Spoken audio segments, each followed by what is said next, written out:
En si grand nombre. Écoutez, je ne sais pas par où commencer.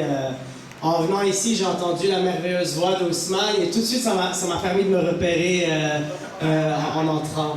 Mais écoutez, sur une note plus sérieuse,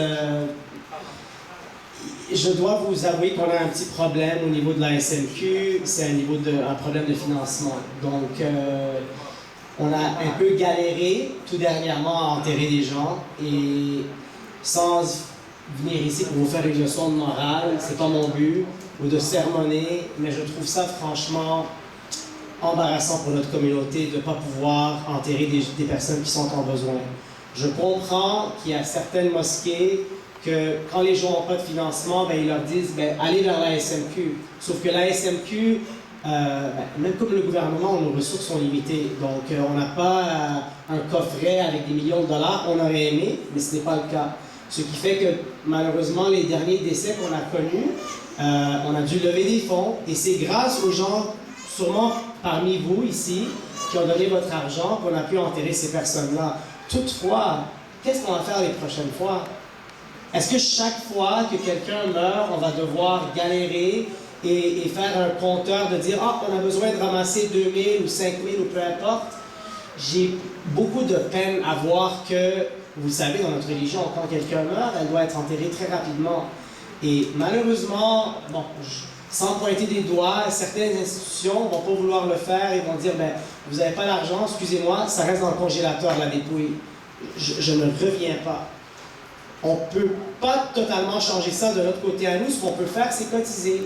Comme ça, quand il y a des familles qui sont dans le besoin, bien, il y aura une chose de moins qui va les préoccuper leur esprit. Vous pouvez le savoir, là, il y a sûrement des personnes ici qui ont connu le deuil. Et imaginez-vous que vous êtes en pleine émotion, certaines personnes ne planifient pas pour la succession, toutes sortes de choses. Et puis là, vous devez penser, oh mon Dieu, j'ai pas l'argent. Oh, qu'est-ce que je fais maintenant? Puis là, la personne me dit, on va pas enterrer. Et puis là, où je me retourne, et souvent les gens se retournent vers la SMQ. Et ce que je remarque, moi, de plus en plus, c'est que la SMQ a pris un chapeau beaucoup plus grand que juste une association de sépulture. C'est rendu une association d'aide aux jeunes, c'est rendu une association d'aide aux femmes violentées, c'est rendu une association pour les personnes qui ont des difficultés financières. Vous le voyez, peut-être que le gouvernement ne veut pas l'admettre, mais je crois qu'on est dans une sorte de crise financière. Je ne suis pas économiste, moi j'en ai aucune idée, je suis avocat. Donc je ne vais pas me prononcer sur des choses que je ne connais pas. Mais les gens ont connu de la difficulté financière. Donc la SMQ se trouve à devoir les loger, à devoir leur apporter des vêtements, toutes sortes de choses. Alors qu'à la base, la SMQ, c'est une association de sépulture. D'où pensez-vous qu'on va creuser ces fonds-là? Quand les gens ont besoin d'aide, on va devoir, nous, aller vers le fonds de solidarité pour puiser des fonds et aider ces personnes-là. Mais là, après ça, quand c'est temps d'enterrer des gens, on ne peut plus le faire. Donc, c'est pour ça que c'est vraiment important. Toute personne qui écoute ce live, toute personne qui est présente ici, je ne pense pas que les personnes présentes ici, on aura un problème à cotiser avec vous. Mais c'est plus les gens qui écoutent le live et qui vont suivre la page et qui vont participer à des événements au futur. On a besoin que chaque personne cotise au moins 10 $ par mois. Moi, j'avais fait un calcul avec Adjira. C'est comme ça. Si on a à peu près 500 personnes dans l'association et que chaque personne cotise 43 $ par mois, au bout de 2 ans, on a 200 000 $ dans le compte de prévoyance. 200 000 $ que chaque fois que quelqu'un va être dans une difficulté financière, doit être enterré, on dit il n'y a pas de problème, on vous enterre. Et comme ça fait une chose de moins pour des familles à devoir sous-peser. Imaginez-vous vivre le deuil et en plus devoir dire mais là, est-ce que je vais enterrer ou non? Qu'est-ce que je vais faire? Où est-ce qu'on se retourne? Malheureusement, il y a des mosquées qui ne vont pas offrir leur aide. Ils vont dire mais c'est just too bad, on ne peut rien faire pour vous et débrouillez-vous. Et donc, les gens se retournent toujours vers nous, en fin de compte, pour régler leurs problèmes. Heureusement qu'on a pu tisser des liens avec beaucoup d'associations, Ligne Renfort ici, qui nous ont énormément aidés, mais on ne peut pas tout faire. Et si les gens veulent qu'on fasse tout, mais il faut qu'on cotise plus. Comme ça, on pourra justement offrir l'aide aux gens qui ont besoin de cette aide-là. Mais actuellement, on est à court de financement Et la situation, selon moi, est très grave. Hajira va sûrement vous en parler de plus en plus. Moi, je ne connais pas les finances totales de la SMQ. Je suis pas trésorier, je prête mon temps bénévolement avec la SMQ pour les questions juridiques. Mais après ça, tout ce qui concerne la finance, moi, ce que j'ai vu, ça m'a très préoccupé. Donc, ça serait important, au-delà des personnes qui sont assises dans la salle aujourd'hui, je parle maintenant aux gens en ligne, s'il vous plaît, 10 $ par mois, c'est tout. 10 $ par mois, c'est un repas, c'est un Subway que vous mettez de côté et que vous donnez à la SMQ. C'est 120 $ par année. Ça représente, c'est rien. Moi, je dirais même, donnez plus si vous pouvez. Donnez 43 $. 43 $, ça vient, je pense, à 500 $ par mois, par année, excusez-moi. 500 par année, ben, avec 500 membres, ça fait 200 000.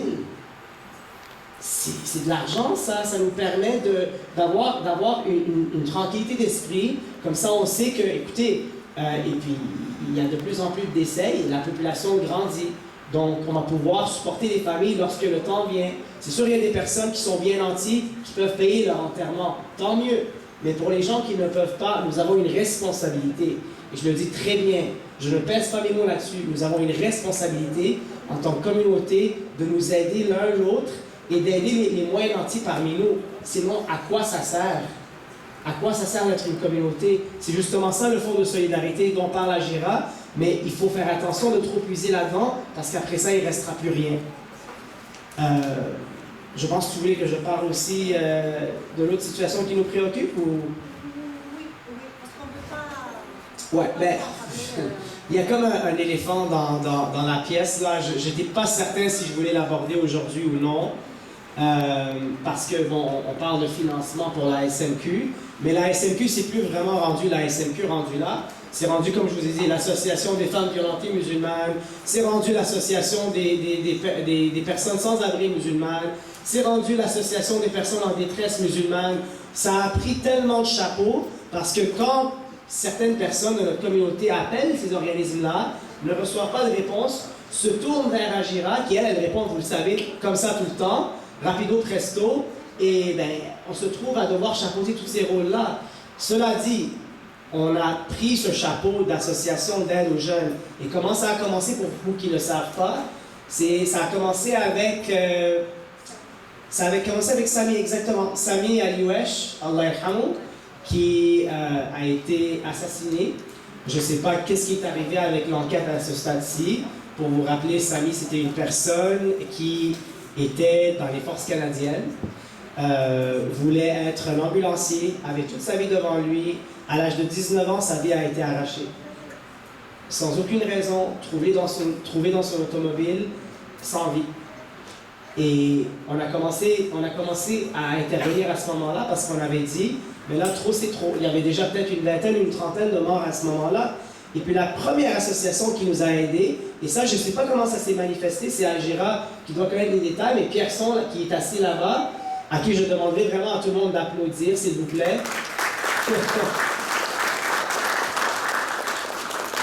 Pierson a pris le temps de nous appeler et nous a prêté son temps, main forte, à nous, au parc, près d'où ce que le métro se construit maintenant.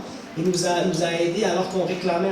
On était peut-être un cercle d'une dizaine ou une vingtaine de personnes avec les parents des enfants qui avaient été assassinés par le passé. Donc voilà, ça a commencé comme ça. Et après ça, il y a eu beaucoup de parents tranquillement qui se sont manifestés vers nous, un après l'autre, un après l'autre. Ça a pris du courage, hein? Et ça part l'un après l'autre. Et bon, ça a commencé la vague comme ça. Malheureusement, au mois de Ramadan, vous l'avez su, Mehdi est décédé. C'était partout dans les nouvelles.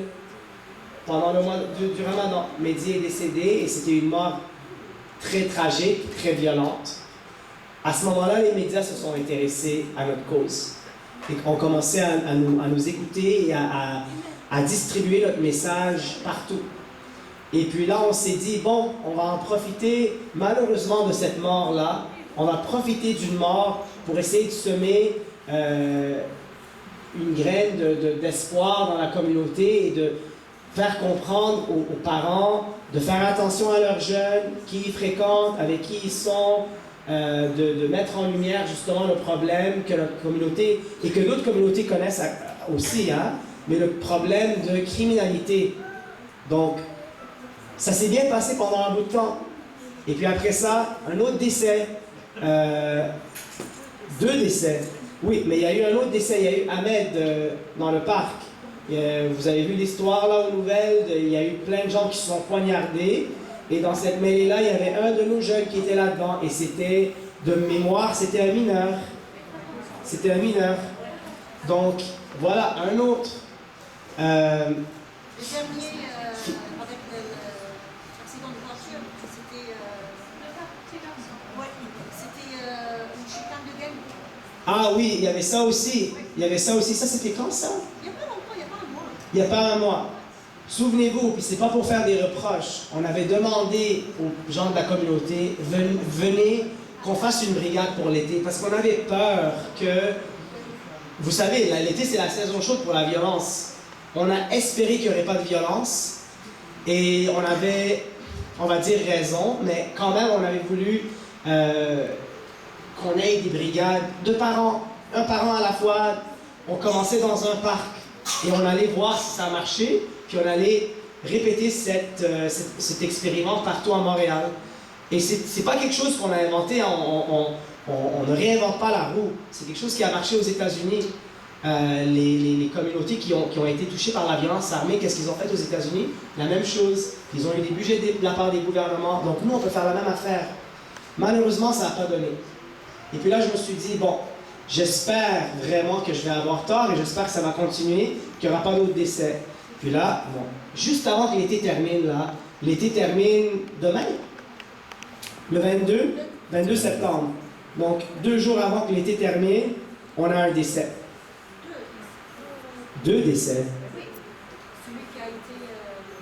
Oui, mais on a parlé de lui, mais là, 2 jours avant, ça aussi, ça s'est passé juste en même temps que l'autre. Pas en même temps, mais... À quelques jours. Une intervalle de quelques jours, voilà. Mais, et puis juste pour terminer, là, notre été de belle manière, et je veux pas déprimer la foule ici, mais il y a eu une mort d'une gravité incompréhensible. Et pour ceux qui suivent les médias, vous allez lire là-dessus quand les médias vont l'annoncer, mais c'est une...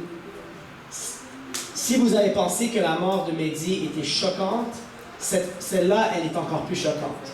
Et dites-vous, on est maintenant, on a commencé l'école. Moi, je me suis dit, oh ben, ils commencent l'école, les jeunes, ils vont se calmer. C'est en été que ça va faire des problèmes. Là, on dirait la rentrée scolaire, c'est la rentrée criminelle aussi.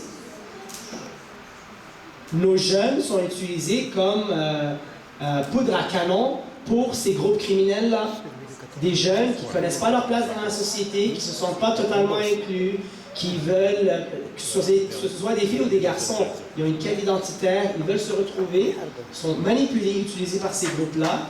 Et puis là, cette mort-là, je ne vais pas aller en détail, mais tout ce que je peux vous dire de ce que j'ai compris des médias, ça se peut que je me trompe, j'espère que je me trompe.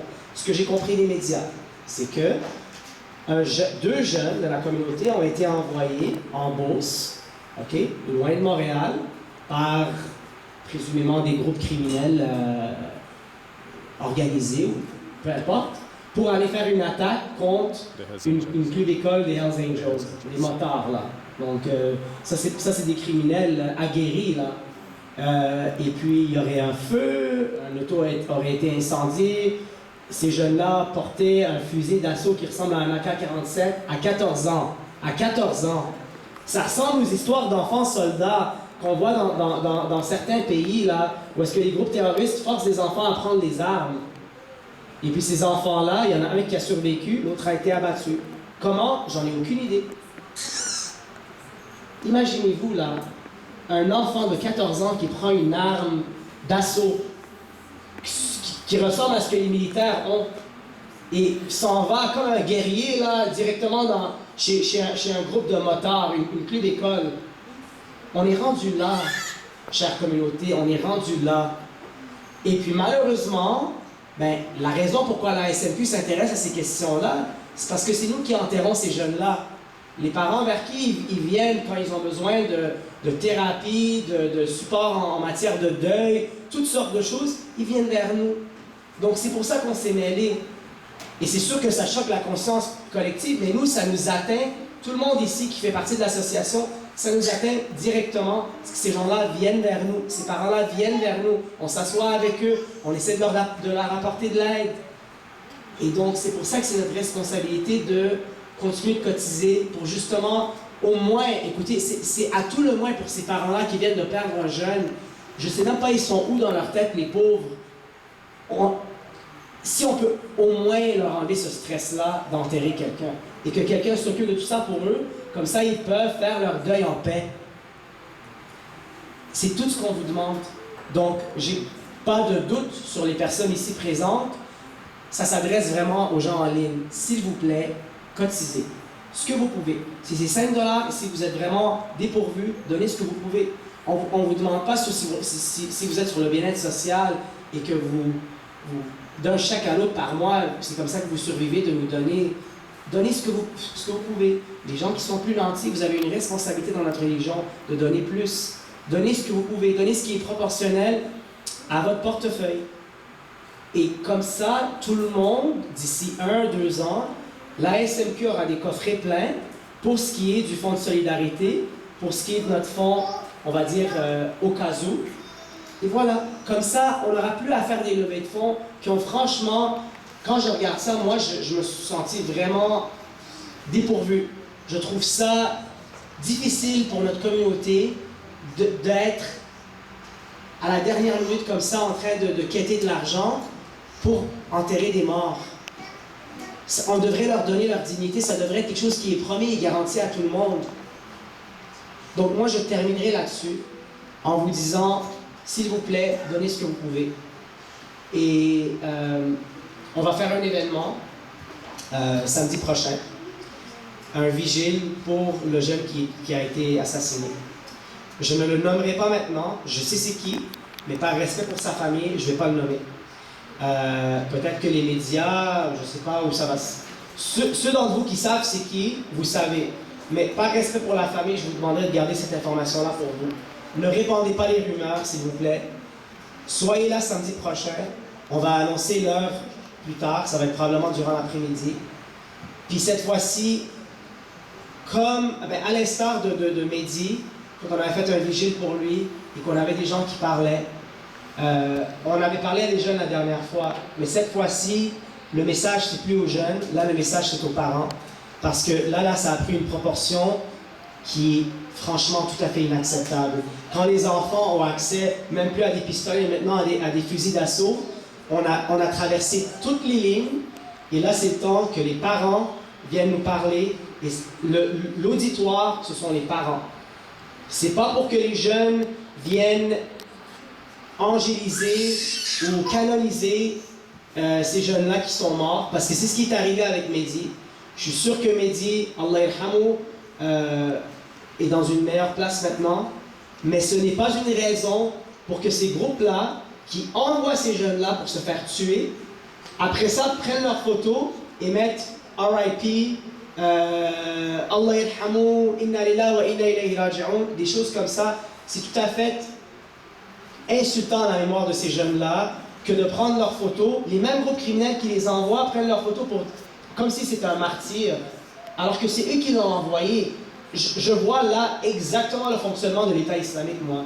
On dirait Daesh, mais au lieu de parler de spiritualité, c'est du matérialisme, puis la quête de l'argent et tout. Mais c'est la même méthode de recrutement, mais le miroir est inversé. C'est la même chose. C'est pervers pour ces gens-là d'aller mettre des photos de ces jeunes-là en ligne et de dire RIP, alors que c'est toi qui es responsable pour son décès. Et là, les jeunes vont s'intéresser à venir à la vigile, justement pour dire « Ah, mais regarde comment il est mort comme un champion, il est mort comme un héros », alors que ce n'est pas le message qu'on voulait faire passer. La dernière fois, c'est ça le message que certains jeunes ont compris. Je n'accepterai pas que la mémoire de ces jeunes-là soit entachée de cette manière-là. L'auditoire, ce sont les parents. J'invite les parents à venir. Vous voulez amener vos jeunes avec vous? Oui, amenez-les. Mais ne laissez pas les jeunes se rassembler entre eux, puis commencer à se rassembler autour du décès d'un jeune pour justement justifier ce comportement-là et continuer de plus en plus. C'est assez, on trace, là c'est une ligne noire là, vraiment qui a été tracée. Franchement, puis au fur et à mesure des détails qui vont sortir, et vous allez savoir comment cette personne-là est décédée, vous allez être choqués. Donc d'ici samedi prochain, les détails vont se cristalliser. Je ne pense pas que c'est prudent d'en parler maintenant, mais c'est quand même un éléphant qui est dans la pièce. Il faut en parler. C'est une source de tension. Et je vais espérer que vous allez être très nombreux, beaucoup plus que la dernière fois, et surtout les parents. C'est le temps de faire nos revendications, OK? C'est le temps de revendiquer. Le ministre de la Sécurité publique est au courant de ce qui s'est passé. C'est la SQ qui enquête l'affaire. C'est pas le SPVM, c'est la police nationale. Donc, le ministre de la Sécurité publique est au courant de ce qui se passe. Faites savoir vos revendications au gouvernement. C'est assez. C'est assez. Je ne peux plus supporter un autre décès de jeunes de même. Ce n'est pas normal. Je ne vois pas ça, moi. Je ne vois pas ça comme avenir pour notre communauté. Et c'est notre responsabilité, nous, les adultes, tout le monde, chacun. On se regarde dans le miroir, on dit qu'est-ce que moi j'ai fait aujourd'hui. Que ce soit partager un post sur Facebook, que ce soit donner de l'argent, que ce soit se présenter aux vigiles, que ce soit de parler à d'autres parents, de les informer de l'existence d'organismes comme la Ligne Renfort, comme de tisser des liens comme on veut faire avec le SPVM et qu'on a commencé à faire. C'est comme ça que ça commence. Mais il faut vraiment que ça termine. Parce que, j'espère pas là, mais peut-être que la personne qui écoute le live maintenant, dans 2 mois, ça va être votre jeune à vous. Puis je veux pas que ça arrive. C'est assez. On met fin à ça une fois pour toutes. That's it. Je veux pas que ce soit votre fils ou votre fille le prochain. Vous ne voulez pas non plus. Faites ce qui est dans votre possible pour prévenir ça. C'est un jeu de nombres. Le plus qu'on est, le mieux c'est. C'est tout. Puis nos revendications vont être claires. Vous allez avoir le droit de parler samedi. C'est pas moi qui va faire un monologue comme que je fais maintenant, là. Je veux que vous parlez. Je veux que vous parlez. Je veux que les gens vous entendent. Je veux que les gens entendent votre souffrance. Je veux que les gens entendent votre désespoir. Je veux que les gens entendent ce que vous croyez être problématique. C'est le temps que les gens vous entendent. Je termine là-dessus. J'aurais aimé vous donner des bonnes nouvelles, de vous dire que tout va bien, mais malheureusement, c'est pas ça. Mais j'espère que de cette mauvaise nouvelle-là va naître une très, très bonne nouvelle, une fois pour toutes.